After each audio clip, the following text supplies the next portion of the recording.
شکریہ، بہت بہت شکریہ، شکریہ۔ بسم اللہ الرحمن الرحیم، ایاک نعبد و ایاک نستعین۔ ڈاکٹر امجد، آپ کا میں شکریہ ادا کرتا ہوں کہ آپ نے آج مجھے موقع دیا مختلف ٹریڈ یونینز کے ساتھ بات چیت کرنے کا۔ آج میں اپنے محنت کش لوگوں کے ساتھ ہوں، اور میں بڑی دیر سے کوشش کر رہا تھا کہ ہم پاکستان کی جو کسان کی بھی تنظیمیں اور مزدوروں کی بھی تنظیمیں اور جو ٹریڈ یونینز جو مختلف ایریاز میں کام کرتی ہیں، میری کوشش تھی کہ میں ان سے ملاقات کروں۔ اور میں کیوں ملاقات کرنا چاہتا تھا، میں آپ کو آج مختصر پہلے اپنا وجہ آپ کی ملاقات کی بتاؤں گا، اور اس کے بعد آگے کا لائحہ عمل آپ کے سامنے رکھوں گا۔ دیکھیں، جب ہمیں حکومت ملی، اور یہ اب سارے اعداد و شمار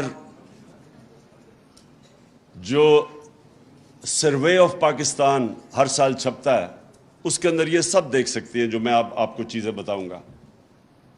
ہر سال پاکستان کی معیشت کے اوپر ایک گورنمنٹ پبلش کرتی ہے جس کو کہتے ہیں سروے آف پاکستان۔ وہ اس حکومت نے ابھی پبلش کی ہے۔ اس حکومت کے سروے کے مطابق جب ہماری حکومت ہٹائی گئی اپریل میں، تو اس سے پہلے پاکستان کی 17 سال کے بعد سب سے بہتر پاکستان کی اکنامک گروتھ ریٹ تھی۔ یعنی پاکستان کی معیشت جس ریٹ پہ بڑھ رہی تھی، وہ 17 سال کے بعد 2 سال مسلسل پاکستان کی بہترین گروتھ ریٹ تھی۔ اس کا مطلب کہ نوکریاں مل رہی تھیں، اس کا مطلب دولت میں اضافہ ہو رہا تھا۔ جی ڈی پی، جس کا مطلب ہوتا ہے کہ سالانہ جو آپ کی آمدنی میں اضافہ ہے، وہ ہمارے تیسرے سال 5.7% تھی، اور چوتھے سال 6% تھی۔ یہ 17 سال کے بعد سب سے تیزی سے ہماری معیشت بڑھ رہی تھی۔ اور وہ معیشت ہمیں جو ملی تھی، یہ بھی آپ اس وقت کی اکنامک سروے میں دیکھ سکتے ہیں کہ سب سے زیادہ پاکستان کی تاریخ کا بیرونی خسارہ، جس کو کرنٹ اکاؤنٹ ڈیفیسٹ کہتے ہیں، وہ سب سے زیادہ تھا جب 2018 میں ہمیں گورنمنٹ ملی۔ کیونکہ آپ سب متاثر ہوتے ہیں جب معیشت اوپر جاتی ہے، نیچے جاتی ہے، بے روزگاری بڑھتی ہے، بے روزگاری کم ہوتی ہے۔ اس لیے میں آپ کے سامنے یہ چیزیں رکھ رہا ہوں، تاکہ یہ نہ ہو کہ میں مفروضوں میں بات کر رہا ہوں، میں آپ کو ہارڈ فیکٹس دے رہا ہوں۔ تو 20 ارب ڈالر کا خسارہ، یہ جو ابھی اسحاق ڈار کو امپورٹ کیا گیا وہاں سے، یہ تب جب یہ فائنانس منسٹر تھا، تو 5 سال میں پاکستان کی ایکسپورٹس جو آمدنی لے کے آتی ہیں، جو ڈالر ملک میں لے کے آتی ہیں ایکسپورٹس، وہ 5 سال میں نہیں بڑھی تھی۔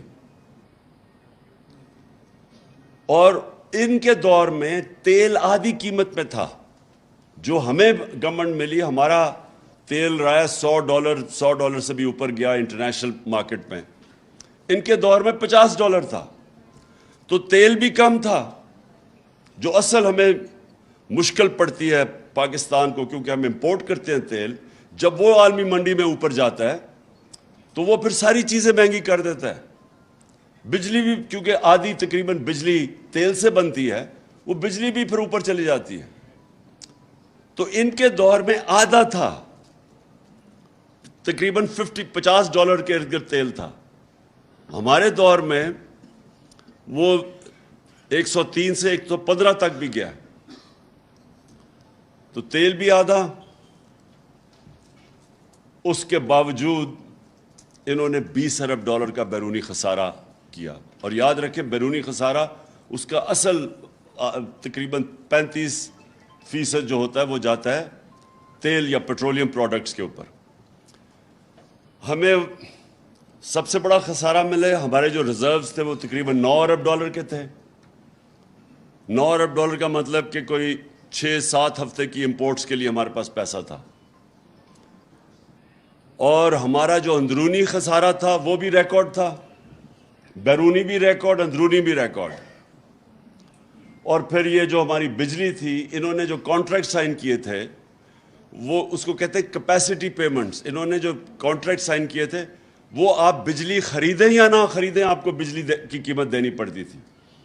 اور انہوں نے جو کیپیسٹی پیمنٹس ہم تھی میرے خیال میں تقریباً 350 ارب تھا جب 2018 میں اب آئے, وہ بڑھتی گئی, وہ 800 ارب پہ چلی گئی, وہ 2023 میں چلے جائے گی 1450 ارب پہ.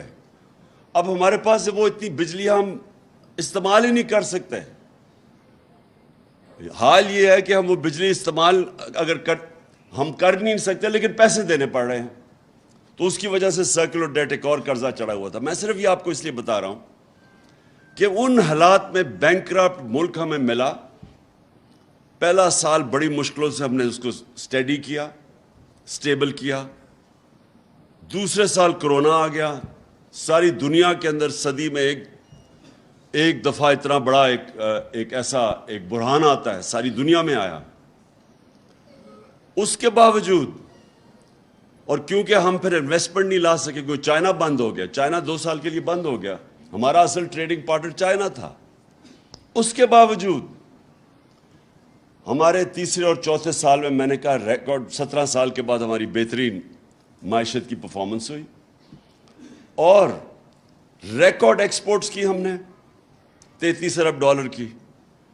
اور بیرون ملک پاکستانیوں کو ہم نے انسینٹیوائز کیا, انہوں نے ریکارڈ پیسہ بھیجا بینکوں کے تھرو $31 ارب.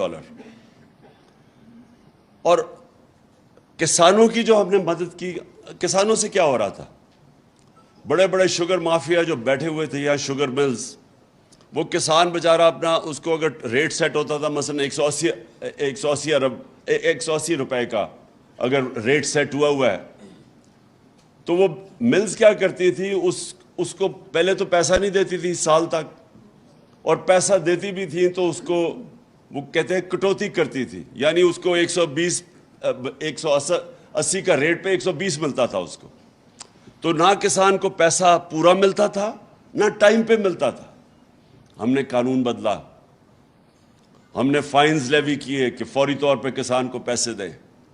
ہم نے انشور کیا کین کمشنر نے کہ پورے پیسے دو اس کو جو کسان کو. پہلی دفعہ کسانوں کے پاس پیسہ آنا شروع ہوا.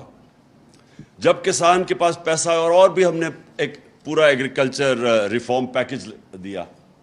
اس سے کیا ہوا, جب کسان کے پاس پیسہ آنا شروع ہوا اسے اپنی زمین پہ لگایا. تو آخری 2 سال 4 مین جو ہماری فصلیں تھیں ان کی ریکارڈ پیداوار ہوئی, بمپر کراپس ہوئی 4, کیونکہ کسان کے پاس پیسہ آیا. تو ہمارا ایگریکلچر سیکٹر بھی بڑھ رہا تھا.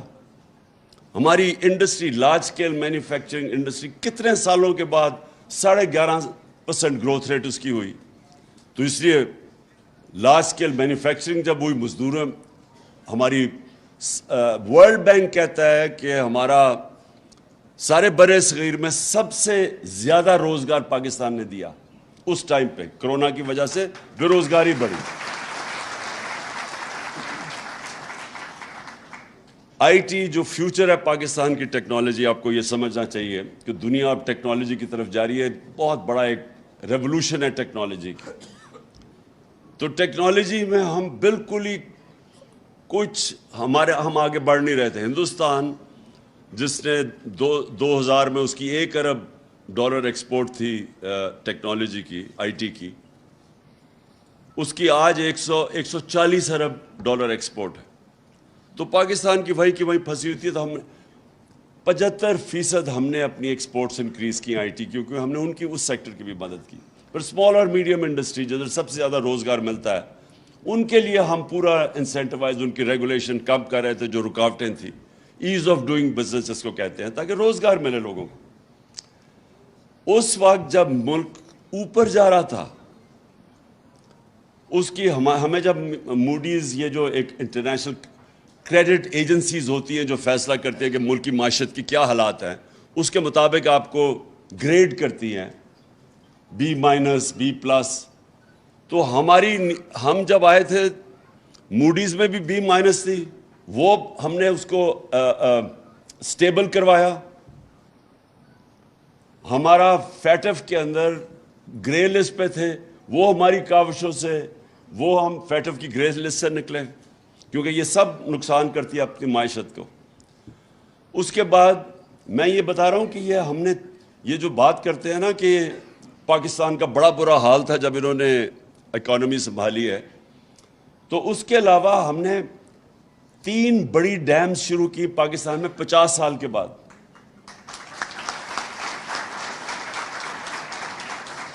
جن کو مجھے افسوس سے بھی کہنا پڑتا ہے کہ وہ سارا رک گیا کام, کیونکہ گورنمنٹ کی اب وابڈا کی جو ریٹنگ ہے وہ نیچے چلی گئی ہے. جب سے یہ آئے ہیں کریڈٹ ریٹنگ نیچے گئی ہے, اب باہر سے قرضے نہیں ملیں گے. تو وہ سارا جو ہم نے اتنی 50 سال کے بعد اپنے ملک میں پانی کے ریزروائرز اور پانی سے بجلی بنانا, جو سب سے آسان صاف طریقہ بجلی بنانے کا, وہ اب رکا ہوا ہے. تو ہم نے وہ کیا. پھر ہم نے پہلی دفعہ یہ جو موسم کی تبدیلی, جس کو جو ایک بہت بڑا دنیا میں مسئلہ آ رہا ہے, یہ جو سیلاب آ رہے ہیں, موسم اب آپ بتا نہیں سکتے, کبھی زیادہ بارشیں ہو جاتی ہیں, کبھی خشک آ جاتی ہے.